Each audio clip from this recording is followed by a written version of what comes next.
परिचय दें। मैं डॉक्टर आर के सिंह गेटवेल में प्रैक्टिशनर हूँ। मैं पटना डेंटल कॉलेज से ग्रेजुएशन एंड उसके बाद मगध यूनिवर्सिटी से मैंने पोस्ट ग्रेजुएशन किया in orthodontics. Now I am practising since last 20 years in Gateway Hospital and as a consultant in CNS also. Sir, जैसे कि आज मीडिया टीम आज आपके पास पहुंची है जानने के लिए कि जिस तरीके से दांत एक मनुष्य के लिए खुद बहुत बड़ी एक बात आती है कि भाई मनुष्य की अगर बात की जाए, कि प्रेस्टीज की बात किया जाए, मनुष्य के एक चेहरे की बात किया जाए तो दांत की बहुत ज़्यादा अहम उसका एक योगदान है दांतों में। क्या कुछ कहना चाहेंगे सर कि दांतों पे किस तरीके से लोग अपने आप को बचा के रखें, दांतों की समस्या का निवारण कर सके, और दांतों में जिस तरीके से लोगों में समस्याएं आती है, क्या कुछ कहना चाहते हैं उसके बारे में? सबसे पहले तो मैं यही कहना चाहूँगा कि दांत जो है हमारे शरीर का एक बहुत ही इम्पोर्टेंट पार्ट है और हमारी खूबसूरती से लेके हमारे बॉडी के सारे सिस्टम यहीं से शुरू होते हैं।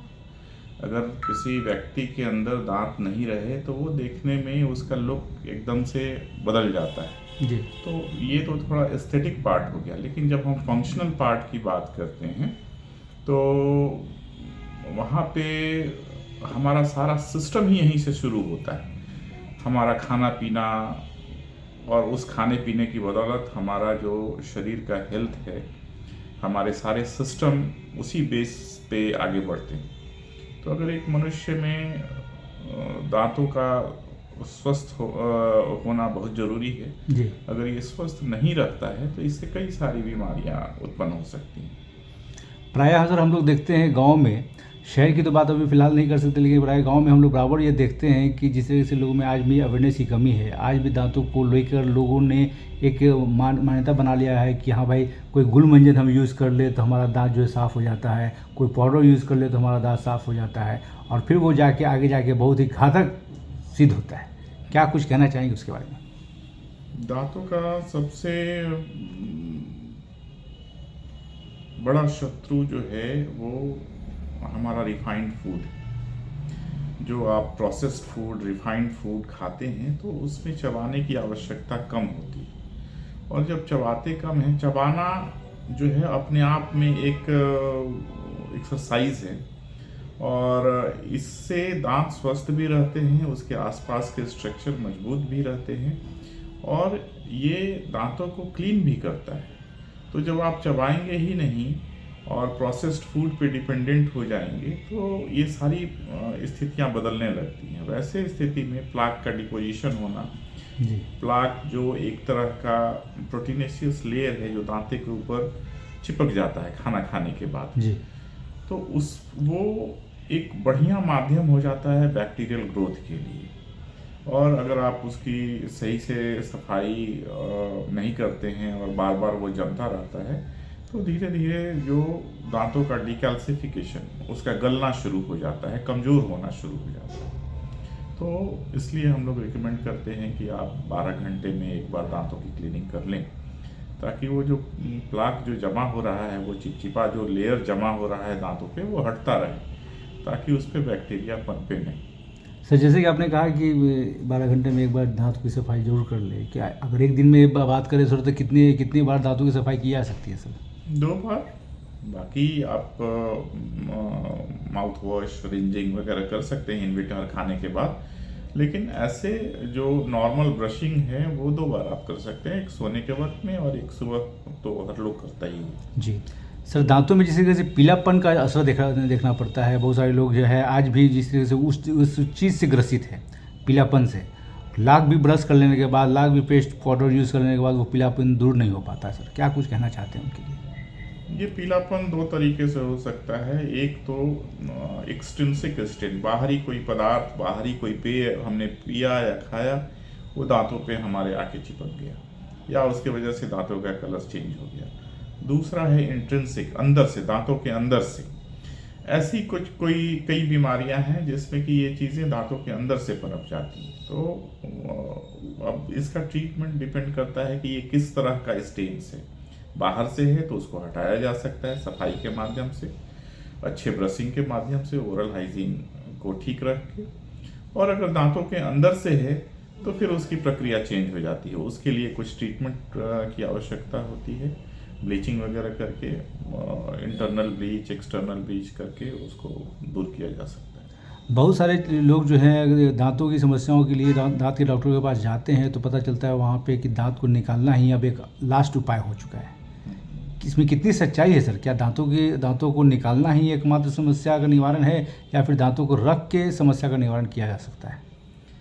ये डिपेंड करता है कि मरीज आपके पास किस स्टेज में आया।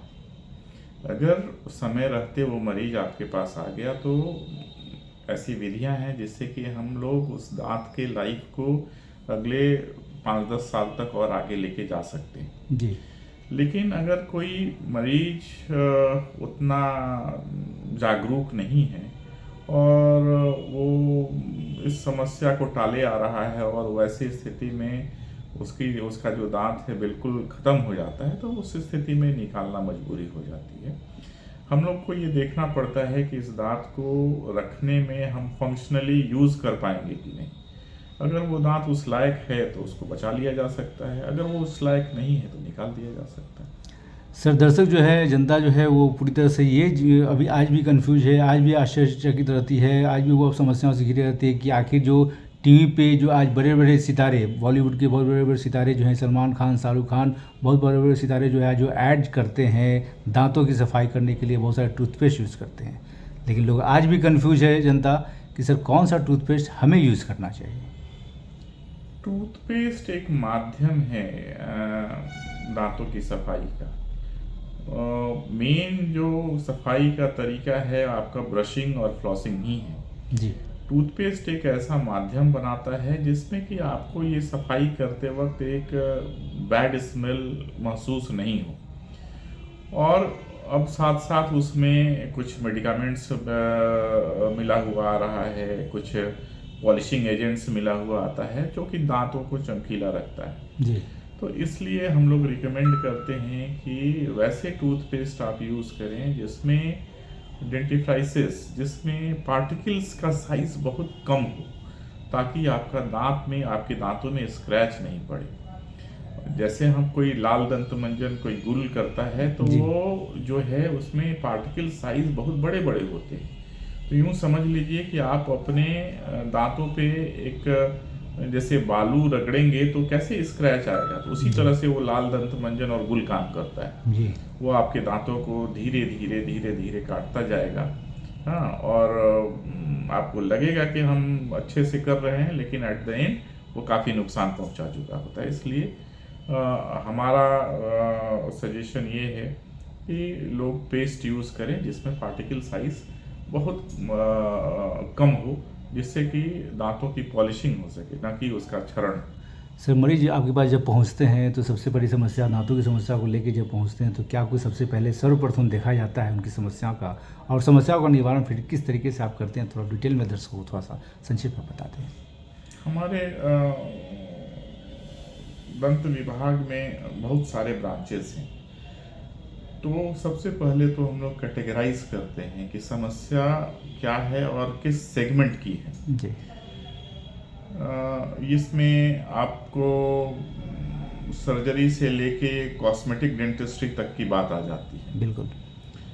और मरीज चाहता क्या है हमसे, वो किस ध्येय को लेके मेरे पास आया है, तो उसके हिसाब से कैटेगराइज करके और वो पर्टिकुलर ट्रीटमेंट उसको दिया जाता है। उसके ऑप्शंस उसको बता दिए जाते हैं कि आपकी जो बीमारी है इसमें ये जो भी 2-3 ऑप्शंस अवेलेबल हैं, ये ट्रीटमेंट पॉसिबल है और इसमें से आपको, अब ये मरीज के ऊपर डिपेंड करता है कि वो क्या डिसाइड करता है। डिसीजन हमेशा मरीज ही आपको बताएगा, हमारा काम है उसको सही जानकारी दे देना जी। बाकी मरीज अपना डिसाइड करता है अपने परिवारजनों से मिलके, अपने से, और या अपनी जानकारी के अनुसार कि हमारे लिए ये अच्छा रहेगा। अगर उसको कहीं दिक्कत होती है तो थोड़ा बहुत हम लोग उसमें गाइड कर देते हैं कि ये करवाना आपके लिए अच्छा रहेगा। सर दांतों की समस्या में सर आगे जाके क्या मुख का कैंसर पूरी तरह से बनना अनिवार्य है सर? अगर कोई छाला मुंह में लंबे समय तक विद्यमान रहे और ठीक नहीं हो रहा हो तो उसकी जांच करानी चाहिए। ये कैंसर की वजह बन सकती है। अगर कोई दांत लगातार आपके मसूड़े को या जीभ को या गाल को काट रहा हो तो उसको तुरंत ठीक करवाएं, ये कैंसर की वजह बन सकती है। अगर आप रेगुलर तंबाकू का सेवन कर रहे हैं जी, उसको अविलंब छोड़ें, अन्यथा ये कैंसर की वजह बन सकती है। तो ऐसे बहुत सारे कारण हैं जो कि कैंसर को बढ़ावा देते हैं, तो जिसमें 2-3 ये मुख्य कारण हैं और इस चीज़ को समय रहते अब ये देखा जाए सर कि मरीज जो है यहाँ पे आएंगे और मरीज अपनी दांतों की समस्या को लेकर पहुँचेंगे और उनकी समस्या का निवारण अगर देखा जाए सर तो वो डिजीज़ पे ही डिपेंड करता है कि हाँ कितनी कौन सा डिजीज़ है। लेकिन अगर सर अवधि देखा जाए तो क्या कुछ अवधि लगती है सर एक मरीज को सही होने में? कुछ ट्रीटमेंट जो मरीज अगर सही समय पे शुरू के दौर में आ जाता है तो उसमें समय भी कम लगता है, उसके खर्च भी कम होते हैं और उसमें रिजल्ट भी बेहतर आता है। लेकिन वही अगर लेट स्टेज में मरीज पहुंचता है तो उसमें मरीज को डॉक्टर के पास कई बार आना पड़ता है। मान लीजिए कोई इन्फेक्शन बढ़ गया तो इस इन्फेक्शन को दूर करने में कई सेटिंग्स उसके साथ हमको दवा का प्रयोग करना पड़ेगा, उस मैकेनिक्स का प्रयोग करना पड़ेगा जी, तब जाके वो मरीज। तो अब हमारा सुझाव यही है कि जब भी हमेशा अपनी जांच करते रहें, खुद से ही जांच करते रहें और अगर जब भी लगे कि नहीं कुछ दिखाने तो उसमें देर न करें। क्या घरेलू नुस्खा अगर शुरू में अपनाया जा सकता है सर, अगर शुरुआती दौर में अगर समस्या खड़ी होती है दांतों से तो?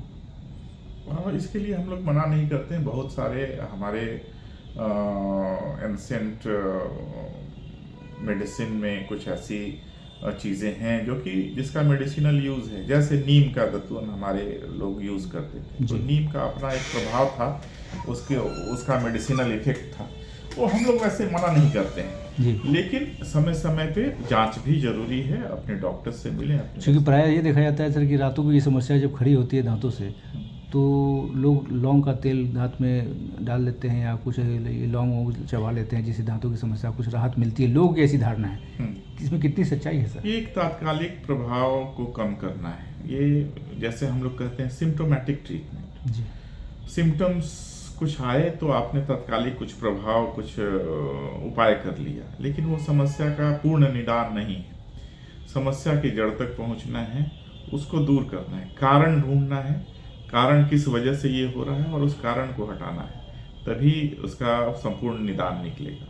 लोगों में सर एक अवेयरनेस जगह, लोगों में एक पूरी तरह से लोग जागरूक हो दांतों को लेकर, एक छोटा सा संदेश। अपने खुद से ख्याल रखें, दिन में 2 बार ब्रश करें कम से कम 12 घंटे के अंतराल पे और समय समय पे अपने नज़दीकी डेंटिस्ट से मिलते रहें अगर कोई समस्या लगती है कि नहीं ठीक हो रही है तो। सर 9 वर्ष 2024 में पहुंच चुके हैं सर, एक शुभकामना संदेश आपके डेंटल के पूरे परिवार की तरफ से और इस गेटवेल हॉस्पिटल के पूरे परिवार की तरफ से, पूरे पटना वासी, पूरे बिहार वासी, पूरे भारतवासियों को बसंत पंचमी और आने वाले गणतंत्र दिवस की भी साथ में शुभकामनाएं। हम अपने सभी पटना वासियों को बस बसंत पंचमी के अवसर पे और इस नव वर्ष के अवसर पे बहुत बहुत शुभकामनाएं देना चाहेंगे। आप स्वस्थ रहें, लंबी आयु जिए और तरक्की करें। सर आने वाले समय में गणतंत्र दिवस भी है सर, उस पर भी एक बेहतरीन शुभकामना संदेश। गणतंत्र दिवस हमारा देश का एक माना जाना त्यौहार है जो कि नेशनल लेवल पे हम लोग सेलिब्रेट करते हैं जी। और इस गणतंत्र दिवस पे हम लोग ये प्रण लें कि हम अपने देश के लिए जो भी हमसे योगदान बन पड़ सकता है वो करें, चाहे एक अच्छे नागरिक के रूप में या अच्छे कानून का पालन करने वाले के रूप में, जो भी हमसे एक बेहतर समाज के निर्माण के लिए सहयोग हो सकता है वो हम दें। यही हमारी देशवासियों से प्रार्थना है।